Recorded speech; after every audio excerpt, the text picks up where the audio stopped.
Gary, we're going to talk about the Sony A74 today. What are your thoughts on the Sony A74? Huh? Do you like it so far? No. Jerry.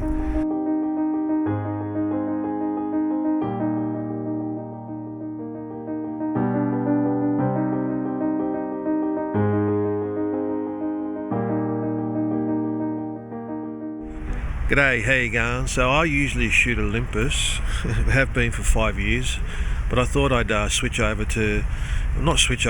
try out the Sony full frame camera, getting into the Sony world. I originally had Sony A7IV, so I'm a little bit familiar with the menus, and as much as people say, the menus aren't that bad actually. So anyway, let's just go for a little test run. To tell you the truth, I've had it for 3 weeks and I haven't taken it out. I just have been in a bit of a rut. But anyway, regardless of that, Jerry, I'm here with Jerry at Parramatta Park, and what I might do is I might just chuck it in program mode or just aperture priority with no settings or anything and just test it out, just to get a feel of the grip and everything and just how it handles. Okay, so let me just suck my gut in. Jerry, now this little on-road bag, it's small and it was meant for micro four thirds, but what I did, I managed to fit it in here. It just fits.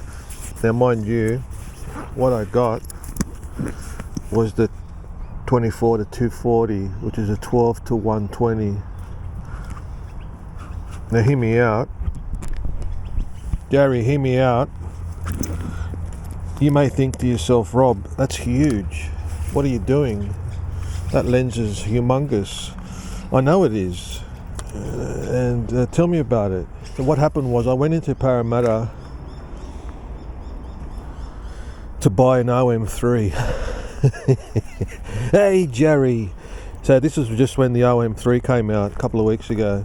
I was there waiting in Digi Direct and no one was attending to me, and I waited and then in that 5-second bit when no one attended me, you second guess and you second doubt and you go, what do I need to buy this for?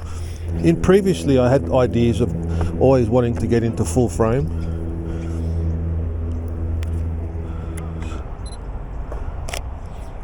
and what happened, I walked past this Sony official store. Jerry, this way. And the Sony official store had a closing down sale of 30% off. So I said, you beauty. And he had a demo model of this. So he said he had one out the back that wasn't used much. I even remember saying this. I said, mate, I'm stuck in the micro four thirds world. I've got to get my calculator out and double everything or halve everything to figure out what the hell I want. And he goes, well, try the kit lens here, which is the 24 to 60 or the 24 to 70. And then he even told me about the 24 to 105 or something. I'm probably getting all this wrong, but and then I spotted this one for about $1,000 with a discount. It was probably around 900. Now they're retailing for about 1,300. So the 24 to 240, and I'm thinking, hang on a sec, mate, what's that? I want something that's going to give me the maximum, just like my 14 to 150 in Olympus. I want to live in the micro four thirds world, still with reach and lenses, and I thought this one was perfect. It's like 10 years old, this lens anyway, so I thought, why is it still in the window? It is, I think it's 10 years old. Now I've heard some really shocking stories about it, but there's probably about 2 videos. The Everyday Man did one, so if a fellow Italian recommends it, then I'll get one. And then so I got this mainly because I just want one lens to rule them all, so I can photograph the hills of Aragon and the mountains of Mordor. Jerry, Mordor. I've been binge watching The Rings of Power. Really good. You should really watch it. If you're into Lord of the Rings, this is exceptional. I'm telling you now. Jerry, why am I talking about Mordor? Mount Doom. Come on, Galadriel. The menus are pretty easy to navigate and everything. It's just that there's a lot of choices, man. Jerry, we go down here and we take a photo. Oi! But you cheeky bum. Jerry, this way. And what was I talking about? The menus. Now there's a lot of choices and there's a lot of mapping. You can map your way into into the Guinness Book of Records with this bloody thing. There's so many choices and so many customizations. All the buttons are good, all the settings and customization and mapping. I won't go through it now, but they're all in the right place and you can pick what you want. You can get to what you want straight away with ease. Now the hardest part, Jerry, is remembering what the hell you mapped. So until you actually use it a lot, it's very hard to remember what you've mapped. I think with the menu system and the button layouts and everything, it's trying to figure out the optimum perfect scenario for autofocus. Just getting the right autofocus set up. That's the bit that I've been concentrating on. Everything else, don't worry about. You can get to ISO, you can get to exposure, everything's easy. It's just that what's the best autofocus? Because Sony has the best autofocus in the world, and it does latch on, I'm telling you now. Even just the little tests that I've done, far out, man. But the thing is, it latches on too much. I don't want the camera to take too much control. That's the balance you got to get. You got to say, hey Sony, slow down, man. Just relax. I didn't want to focus on Jerry's bum. I want to focus on her eyes. But then, hang on a sec. I do want to focus on Jerry's bum. And then you got to turn off eye detect. So it's switching between what you want and what you don't want. I know that sounds stupid, but for carrying wise, yeah, I got to admit it is bloody heavy, especially with this lens. Now everyone's saying, you know, Rob, you bought the wrong lens, mate. Get the kit lens or the smaller lens or the 50mm pancake thing. I said, fair enough, but I want one ring to rule them all. Hey Jerry, with a little bit of working out in the gym, you know, a few bench presses, and this is all right. It's bloody perfect grip. I'm telling you now, it fits like a glove, and your hand can get to it. Jerry, turning it on, turning it off, perfect. C2. It is a bit one-handed, you can't do it. You got to hold this thing with two hands, I'm telling you now. So Jerry, it's all your fault. But one thing I noticed, this front dial, it's practically impossible to get to. It's really, you got to be really extortionated to, you got to hold it with two hands. And the back dial's good. Exposure compensation, nah. The thing that I wanted, like in Olympus that I noticed, is that the front dial is on the actual shutter button, which I'm used to, and it's perfect. You just go bing bong bing, you just go ding dong, yeah, bada bing bada boom. But this you got to go to the bloody front. Jerry, talk about nitpicking. Hey you cheeky bum. Yeah, but the exposure compensation. Now, a lot of people on YouTube, they remap that exposure compensation because they say they don't use it. Now, I'm assuming that, I think that most of the people on YouTube, they're all professional, like wedding photographers and shit, and they don't use exposure compensation. But I love exposure compensation. It's so much easier. What you see is what you get. But you got to understand, I'm coming from the world of Olympus, Micro Four Thirds, so it's a little bit, you know, Rob, stop thinking about Micro Four Thirds. This is a new system, a new camera. But it's just like these little things that, you know, like you got to just get used to. This turns clockwise, Olympus turns anti-clockwise when you want to zoom in and zoom out. It's just little things like that where you got to get used to it. So anyway, let's take some photos. So with birding, it's wide focus with continuous autofocus and the bird detect.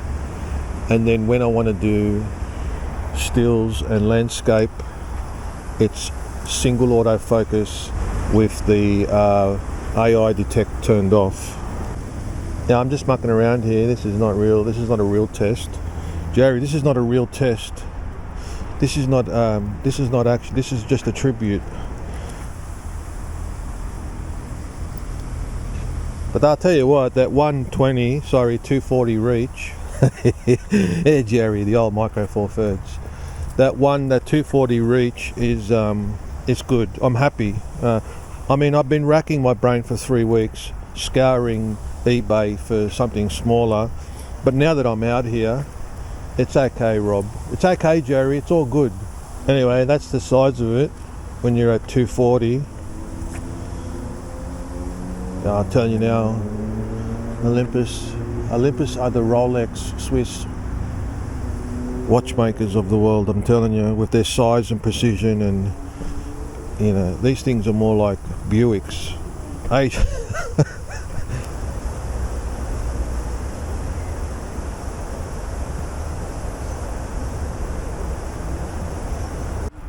Careful, Jerry, careful. Jerry, who's that? It's the big British dog, Jerry. It's Big Brutus. Jerry, look at his face. Hey, Jerry, he got the same colour as you. He's a beauty. Look at him. Huh? You know, Winston Churchill. Look at. She's a bit of a Jack Russell and a beagle or somewhere. Okay. So that's full British bulldog. Yeah, apparently, yeah. Hey, you. Yes, Jerry, you found a friend. Hmm? Yeah, get at your face. All right. Come on, Jerry.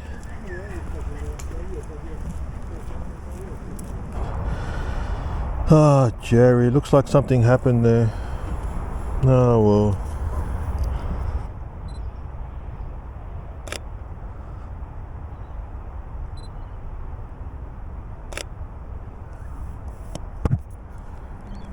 Yeah, I'm trying to get some compositions here with like minimalism with those whatever the hell those yellow things are. Now I'll tell you what, listen to this.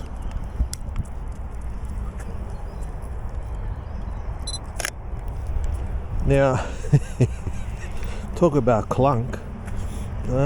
Hey Jerry, you think this is a bloody DSLR Canon 5D Mark II with that clunk? The mechanical shutter really is clunky.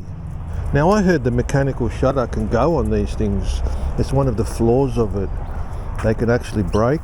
You know, you could have it for a year and a half, 2 years. It's past its warranty and the mechanical shutter will go because, you know, you don't shoot as much. You can go online and upload a photo and it'll tell you it had 16,000 mechanical accusations. It's been shot 16,000 times. So that's all right. For getting a discount that I got, it's pretty good. I'm just going to worry that the mechanical shutter doesn't go on it. Now everyone should use silent shutter. Probably should. Jerry, be careful. Oh, the big dog, Jerry. Oh yes, you say hello. You're a big girl, Jerry. Anyway, what was I talking about? Mechanical shutter. So I should switch it to silent shutter. I know that a lot of people like silent shutter. I actually like the clunk of the sound of the mechanical shutter. It's rewarding. When I take a photo, it's rewarding. On a silent shutter, it's like it's an anticlimax. I know that sounds stupid, but Jerry, this way. Good girl. Yes, Jerry, good girl. This way. Jerry, you see Frenchie. Jerry, Frenchie. Oh no, Jerry doesn't like you. Everyone loves you. Everyone loves you, Jerry. All right, you be a good girl. There's a feature on here that the shutter curtain drops down when you take the lens off, so it stops dust and shit getting in. But apparently that shutter curtain, like the actual shutter, is very, very fragile. It's like rice paper. Hey Jerry, rice paper. So you just got to be careful. So people turn it off. They don't bother with it because it's too dangerous to have that. Once that goes, it's a bit of an iron curtain, but then it's rice paper. So why is it making such a big clunking noise? Maybe the frame of the shutter clunks down, but the actual curtain is made of rice. What the hell am I talking about, Jerry? Okay, let's go take some photos.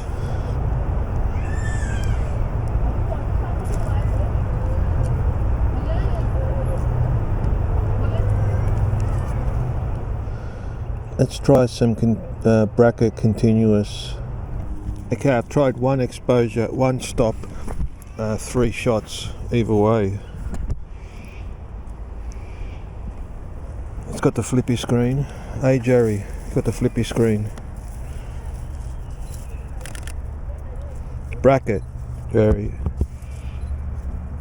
Bracket. Jerry, bracket. You move, Jerry. You got to stay still when you do bracket. Yeah, there you go, Jerry. Bracket. I don't know if that's going to work. But let's go back to single shot. David Lynch always said, you keep your horizon at the bottom or at the top. Any horizon in the middle is boring as batshit, or something like that. He's quite funny, the old David Lynch, which I haven't been doing today. Jerry, I know you get tired. Jerry gets tired these days, and it's hard to go for an extended period. Today there's a street fair in Surrey Hills, but I don't know if Jerry could handle it. Jerry, can you handle the street fair in Surrey Hills today? They're closing off the street. It's called #Sydney Streets. I've done a few before. I think it was Redfern. That's where I took my film camera, the Canon 5G or something, GX, and I got my award-winning shot of the paparazzi.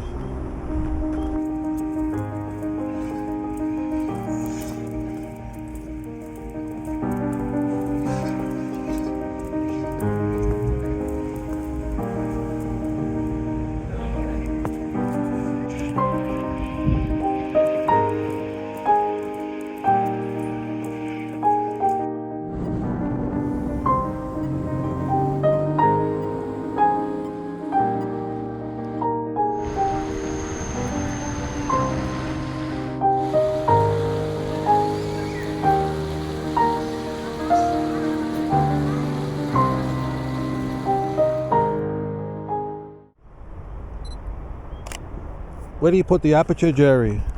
I know on Micro Four Thirds it's around 5.6 is the sweet spot. I guess it depends on the lens, doesn't it?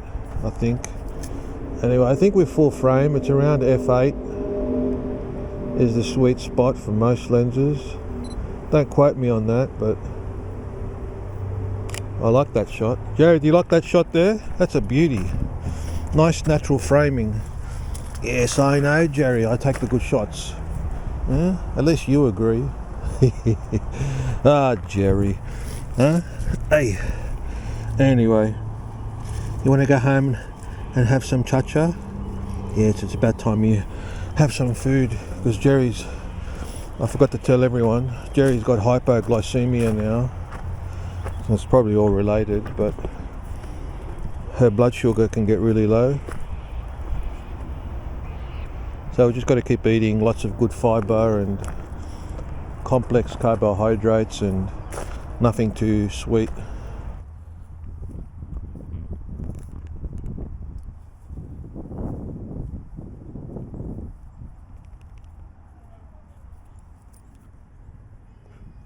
It's so beautiful.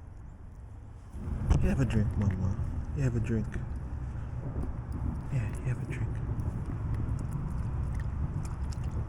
Okay, so far so good. I tell you what, the image quality is unreal. At 33 megapixels, I'm not used to it, but when I'm editing, whew, can I zoom in or what? I can't only imagine those 60 megapixel ones. Anyway, it's a little bit of a cheating, you know. If you're going to get the photo, get it right in camera.